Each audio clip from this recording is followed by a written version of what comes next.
Welcome back to the McCann Dogs podcast, episode 10, and I don't have a fun rhyme like I did last week. I wish I'd thought about this ahead of time. Episode 9 was feeling fine, but episode 10, let's be friends.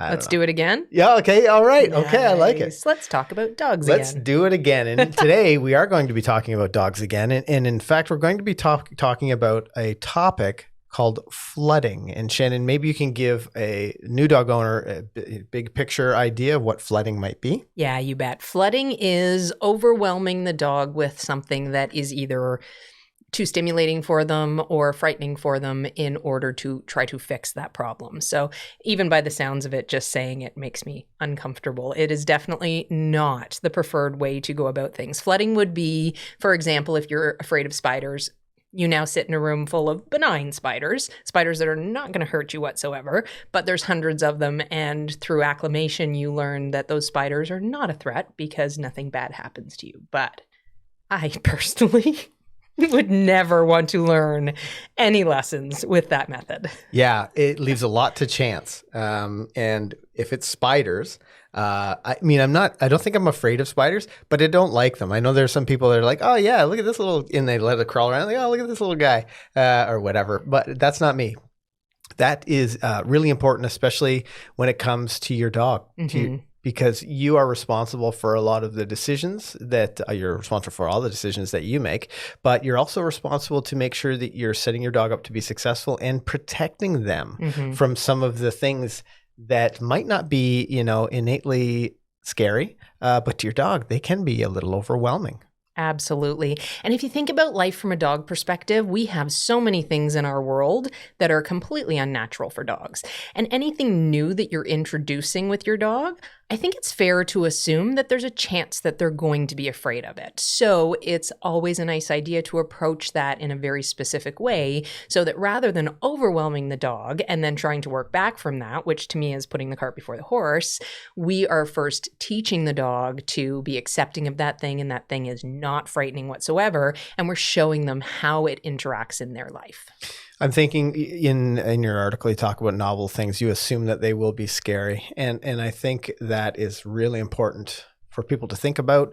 I can just envision a situation with, maybe you're out for a walk and a manhole cover or something. I know we talked to a student a long time ago now that their dog had an issue with that, and they tried just walking the dog over it, bringing the dog closer to it, and it just didn't seem to be going in the direction that they wanted. Yeah. It doesn't need to necessarily be things of great numbers with flooding. It's about bringing the dog way too close to or inside their danger zone, so to speak. Yeah, and I really like the training target idea that you've talked about before, and you can apply the same thing to the idea of acclimating your dog to novel stimulus or things that might be frightening. Distance is definitely going to be your friend. There's an innate ability for dogs to feel safe if they're far enough away from the thing where they feel like they can run and get out of there and be safe. That will definitely put them in a different frame of mind. So distance from a thing is always going to be a very helpful thing. And that training target really, really helps with that. So if your dog was in the center of that training target and the frightening thing, maybe it's cars. Maybe your dog is alarmed when they hear cars going by. The car should be in the furthest end of that training target so that your dog has an opportunity to observe, realize that it is not overwhelming for them, and then slowly acclimate from there. And we can even build positive associations with that as well by taking that opportunity to say, hey, not only is that one car not a big threat to you, but you're also going to get lots of cookies when that car goes by. So it starts to develop a positive association as well. Flooding would be taking the dog to the side of a highway and then trying to just get that same message through. You know what? Nothing bad's going to happen to you, so you'll be fine. But what a potentially traumatic experience for the dog to get to that point. And will they get to that point? That's always up in the air too. A lot of people, they'll see something their dog will demonstrate a behavior, and not really knowing dogs in general, they'll say, oh, he gets aggressive when he sees this thing, or he gets really worried when he sees this thing, or he gets really excited when he sees this thing. But the actual fear that a dog may present can be a lot of different things. Knowing how to, rather than flooding your dog, but to desensitize your dog, you need to identify what that thing might be that's scary, and whether a dog moves toward that thing, barks at that thing. Maybe they just melt, they cower down, they melt into the floor. Maybe, there's a million different things that ways that your dog can be present symptoms of worry or fear, but identifying these things is an important part of it. And absolutely, I like the fact that you talked about assuming that novel things can be worrisome, or dog might be afraid of them. And one specific example that you've talked about to me recently is a hairdryer. Yeah. And let's talk a little bit about your process of working through that with Ned. Yeah, you bet. So when Ned was a young dog, and he was showing, I would blow dry his coat so that it looked nice and floofy for the ring. And very quickly it became evident that he was a little bit uncertain about the hairdryer, and it was introduced in a nice way. I started by turning it on, letting him sort of get accustomed to it, but I could tell that it was something that he was a little bit uncertain about. So we did some work with the hairdryer when he was a young pup. Now, recently, I have 2 tollers in the house, and anybody who knows tollers knows that you are never free of toller hair. There's a lot of coat that comes out of those dogs. So I recently bought a forced air dryer to help de-shed my 2 tollers that I live with at the moment. And I knew, of course, that Ned was going to have a little bit of a hard time with it because I remembered his acclimation to a regular blow dryer as a pup. So we actually set out to help him learn that this forced air dryer was not a frightening thing just over this last weekend. And it didn't take long at all. It would have taken a lot longer had I just said, darn it, dog, you're going to stand here while I force dry you and you're going to take it. He would be afraid of that thing and it would probably stay with him forever. And I would always have to, militantly say, you will stand there while I do this, which that's not pleasant for me. It's not pleasant for my dog either. So I would always want to approach that from a different perspective. And my goal is always to introduce the thing that's going to be scary without it being scary. So the forced air dryer came out. It actually sat in the middle of the kitchen for 2 days. I just left it sitting in the middle of the kitchen. So every time Ned walked by it, he could investigate it a little bit. No big deal. He gets used to this being part of his day. It's not interfering with life whatsoever to have that there. I had to walk around it, but other than that, no big deal. So before it even got turned on, he saw this big thing that arrived, and it was just became part of the background noise in the house. And I just to interrupt really quickly. Sure. I think this is a really important step. I want to double down on the idea that it just happened to be in the environment. Yeah. I know a lot of people who are struggling with something like nail clipping, because the only time those clippers come out is when you're actually clipping your dog's nails. Yeah. I think that's just that's an example that anyone can use with their dog. And even if you get like the groomer or your vet or somebody to clip the dog's nails, you don't want that experience to be stressful. So you can do something as simple as having the nail clippers out while you're doing some other stuff, but having it just that item be in the room with no interaction, your dog chooses to investigate it, is a really great thing. It's a really good dog trainer step. And I think it's something that the average dog owner can really use to their advantage. Yeah, definitely. And with something like a nail trimmer, I would take that one step further, especially if I had a dog that was uncertain about them that I was trying to work back with. I would really double down on the positive association.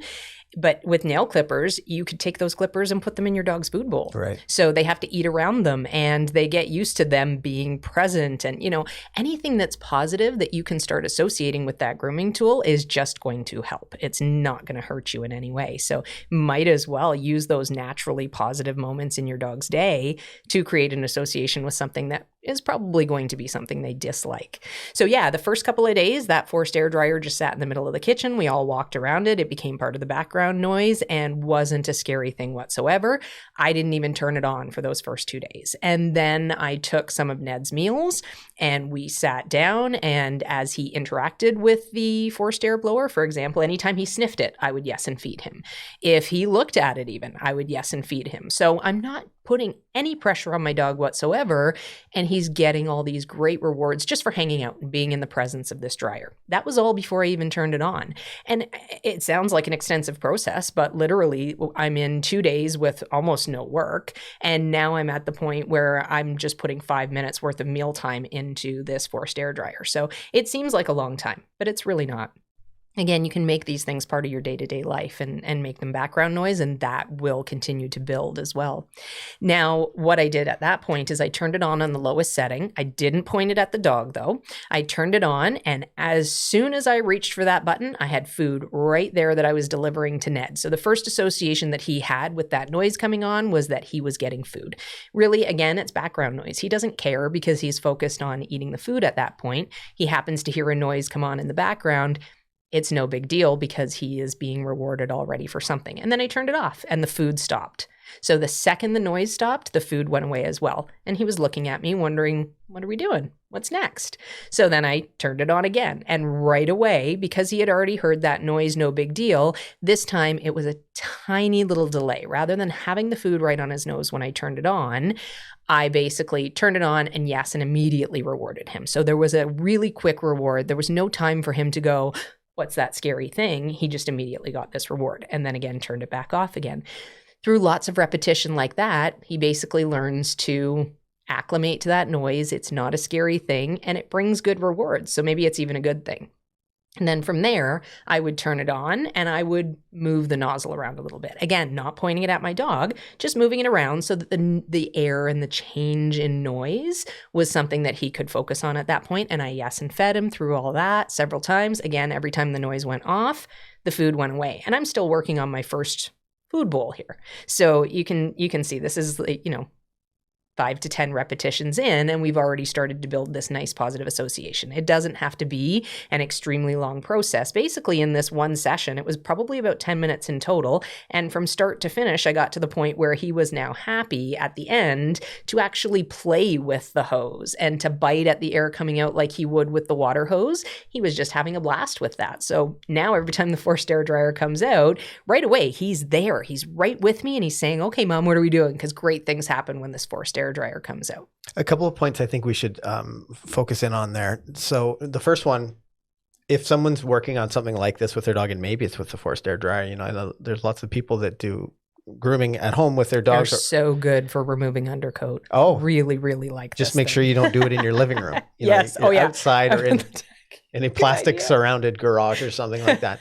But if they were working on this exercise and at some point their dog had reached that limit, what's this next step that they need to take? Let's say it's at the point where they turn it on and they're blowing air in the direction of the dog or around the dog or whatever. And they hit a roadblock and the dog's like, oh, I don't know. This is a little concerning. What's their next step? Yeah. Keep an eye on the dog and the dog's response. If you get to a point where your dog says, oh, I'm overwhelmed now, you've probably pushed a little bit too much too fast. And this will be directly related to your dog, their age, their learning mechanisms. If they're really well versed at training and they understand that when you've got food delivering to them, that's part of their learning process, that will help them with duration, with the amount that you can get in before it does become a flooding situation where you've overwhelmed them instead of building them up. That's a really, really great point, though. If you have a young dog, especially, what we want to do is we want to end on success. We don't want to push that dog to the point where they might be overwhelmed or fatigued or, anything that's going to work negatively against you. It's basically taking money out of your deposit bank. So all of those deposits that you're putting in, we want to make sure that we make the absolute best use of them. So we don't want to rehearse. The thing that we don't want happening, we want to make sure doesn't occur at all as we're putting deposits in those banks. Yeah. The other thing I'm thinking about, and again, we get pretty deep in this podcast, I think, because I'd like to also talk about those dogs that get so pumped up about that thing now. We've built in so much value that now the dog's over the moon excited. Well, what do you do now? What do you do when you have a dog who's jumping and enthusiastically can't wait because they hear the dryer turn on? Yeah, and that's actually going to be Ned next because I'm working on building up this really positive, wonderful thing. So we've gotten to the point where he's happy to play with it and bite at it, and I can actually rely on other commands that I have. So depending on where you're at with your obedience training, there's certain rules in dogdom that we push a little bit because we know that we have other things that we can rely on. So like this situation that we're talking about right now, I can pump Ned up a little bit more to get the value in that situation because I have other commands that I can rely on in that situation to say, okay, now you do have to remain still for me and you have to let me blow out your actual coat. So Ned has a chin command that I use for all of his grooming activities so that he'll put his head in my chin and that will immobilize him so that I can now brush his coat, or when he's at the vet, he can be examined by the vet and his head is stationary. But because I've taught this skill, it's a really confident position for him to be in because he's making that choice, right? It's a skill that he understands. So when I end up in situations that might be a little bit intimidating, like the vet, maybe taking his temperature, things like that, he has other things to focus on. And it's the same idea with the dryer. So now when I say, okay, chin, he understands that command. He is confident that chin means he needs to stand and rest his chin in my hand and let me do what I need to do with him. We've worked hard on that. He gets lots of reinforcement for that. And it's basically become a skill that he knows, okay, when I chin, I just stand here. Whatever's happening is not scary because mom's got me. And that's the thing that leadership provides. Yeah. You know, if we are good leaders to our dogs, when there are scary things, instead of them going, oh my gosh, I'm on my own, I need to fend for myself, I need to fight off. If I can't flee, I need to fight in this situation. Yeah. Instead of having that be the internal dialogue, it is, I can be calm. I can look to my leader. They're going to give me direction. They'll be the one that lets me know if I really do need to be scared in this situation, I can take my cues off them. And if they're not scared, I'm good to go and I don't need to be either. Yeah. You mentioned using the chin command, and that's something that we teach in our Puppy Essentials program. And I just wanted to briefly talk about, we have so many incredible students in these programs that have achieved so much. And you just can't, it's hard to not smile because you're just so proud of smiling. These incredible people that are working their butts off. And we got a message from Erica the other day, and Erica is one of our life skill students, I believe. And I wanted to share that with our podcast audience because, our online training is the reason we can sit down with you every week and share some of these stories and conversations. But Erica mentions, we had a huge win for Mav. We went to a gathering with somewhere around 100 people in a park by the lake. He did amazingly. We started on the outskirts and slowly trickled into the pavilion where the majority were. He met people, didn't jump on them. Very few spook barks and a quick settle. Some people spook me too at first, which I thought was a cute in brackets. He happily received lots of pats and affection. I was so happy to see him be so peaceful. It was worth the work to get him past his nerves with new people and new dogs, just to be able to see him relax and be happy. Thank you guys for helping us navigate this and to build his confidence. Phew. We even had a large dog pulling at him and barking. We quickly went the opposite way, but he barely noticed. Totally respectful of the leave it command, and he immediately chilled when we turn our backs on that dog who was spinning on a harness. Very proud of our guy, and I know McCann's is responsible. Thank you will never be big enough. And a huge thank you to you, Erica, for sharing that, because we have some great trainers who are so invested in those online students, in our online students as well as our in class. But that daily conversation, those daily interactions that they have, you really want people to be successful. You really want to make sure that people have access to the hundreds of years of experience collectively that McCann Professional Dog Trainers has. And I think Erica's a great example, with an experience like that. Absolutely. And it's a perfect example for this podcast episode as well, because we want to bring our dogs along slowly, especially when they're sensitive. Some of our puppies are really sensitive, and seeing things that frighten them, that's going to set them back quite a bit. Overwhelming them and flooding them is going to set them back even more. So we don't want to avoid things that they're afraid of. We don't want to, keep them in a bubble and say, you're never going to see anything scary, because that's not realistic. What we want to do is we want to give them skills and coping mechanisms and the ability to look at things without panicking. And those are all good things that come with us being good leaders and helping our dogs see things that are novel without being frightened first. There's going to be situations that occur in regular life that you can't control. So you're off the hook sometimes for some of those things. There might be a trash bag that blows when you are walking through your neighborhood and startles your dog. And there's really nothing that you can do to anticipate that or prevent that. But the rest of the stuff that we know, chances are I know when I'm turned on that forced air dryer, that is going to scare my dog. So I'm going to take that time to introduce it in a way that allows him to go, oh, okay, that's no big deal. There's no such thing as a hairdryer in a natural dog's life. So anything like that, it's going to put them off. It's going to make them think, oh, I don't necessarily trust that thing. And we have our decision to make. We can either turn it on and point it at the dog and hope for the best, or we can help them learn that this thing isn't anything they need to worry about. Your experience really shines through when we talk about some of these things.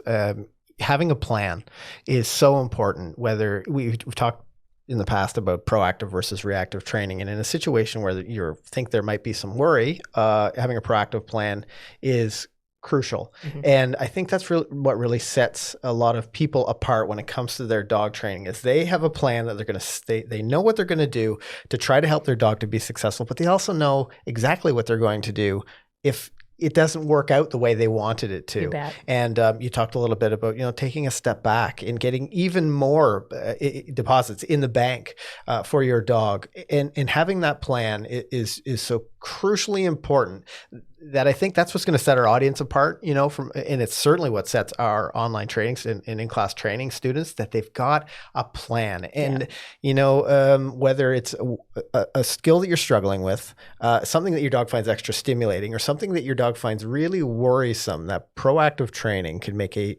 huge difference in your dog's progress. Absolutely. And any skills that you have taught your dog that you can use in this sort of training when you're introducing new things will help with that confidence, and it'll help them understand that you're the person, you're the thing that they need to look to when there are situations that they're not certain of. Rather than trying to decide on how to make themselves safe, we want them to look to us. We often talk about how our dogs will often check in with us. People are always like, I can't get over. We'll be out back when public events were a thing, and there's thousands of people at some in a space like a show, or at an amusement park where we're doing some kind of demo, and all these people are walking by, and our dogs are still checking in with us so often. People say, how do you get your dog to look at you? He must really love you. I bathe in gravy. That's right. Also helpful. Not a bad idea. I also stuff cheese in my ears, so it looks like he's looking at my face, but he's just looking at my ear cheese. Pardon? But that's part of it. It's these little building blocks as we establish the foundation of our training that we reinforce for our dog, that if you're not sure, check in. Yeah. I'm here to give you information, and I'm going to be able to reinforce the things I like, and I'll show you if you're doing something wrong. I'll just redirect you. I'll give you information that's going to make you confident about this situation. And confidence is so important. Absolutely. And dog trainers' secrets, how we get our dogs to check in, is by teaching them to check in. That's right. So, things like opening the front door rather than letting them rush right out the front door. When I open the front door, I've done so after my dog has been sitting at my side, and I know that they're already in tune with me. They're already thinking, okay, I'm waiting for my cue to exit. Then I open the front door and my dog's still sitting with me. I can yes and reward that. So his focus is on me. And then when I step out the door, if I do a quick call of their name and reward that, again, there's a deposit in the bank where the focus is me rather than all the rewards out there on the walk. And setting that tone as I set out is going to help my dog be focused on me. When I let my dog out of the car, I don't just let him out of the car and let him go run off and do his own thing. I let him out of the car, and the expectation is that he does turn to check in. But that's because as a young dog, every time he did jump out of the car, I would quickly call name and reward, because I want to direct him to the next activity. I don't want him, it's not a find your own fun time until I say it's find your own fun. So I need to make sure that the focus is there with me first. There are so many things that I want to talk about in our podcasts, in our live streams and all the things that we do. And it's so hard to stay on topic sometimes, but when we get into things like leadership and building value for us, it all comes down to having a plan, and specifically with something like desensitization versus flooding, working through some of these challenges with your dog. You got to have a plan. Yeah. And to have a plan, you can join us in our online training programs, Life Skills and Puppy Essentials. Life Skills is for dogs 5 months and older. Puppy Essentials for dogs under 5 months and younger. And you're going to get daily interaction with a McCann professional dog trainer. You're going to have an opportunity to send us videos, to have conversations with us, have weekly coaching calls to make sure that you're giving your dog the best information possible. So if you are looking for training and you feel like you need a little bit more guidance than, a YouTube video can provide, if you want advice that's specific to you and your dog in your training situation, then make sure you check out the link in the show notes to our online training. Shannon, this was a fun one. I think we were able to just stay on track. But on that note, I want to thank you guys for listening. If this is your first time here, make sure you hit that subscribe or follow button. And I look forward to our next podcast. I've got to have something interesting planned that rhymes with 11. On that note, I'm Ken. I'm Shannon. Happy training, guys. Bye for now. Bye, everybody. I hope you enjoyed this episode of the McCann Dogs podcast. And if you'd like some more training resources, be sure to check us out on YouTube, Instagram, and Facebook at McCann Dogs. And if you'd like to train with us online, be sure to check out the show notes below for our My Dog Can online training program, where we know in just a few weeks your dog will become a well-behaved family member. Until then, happy training.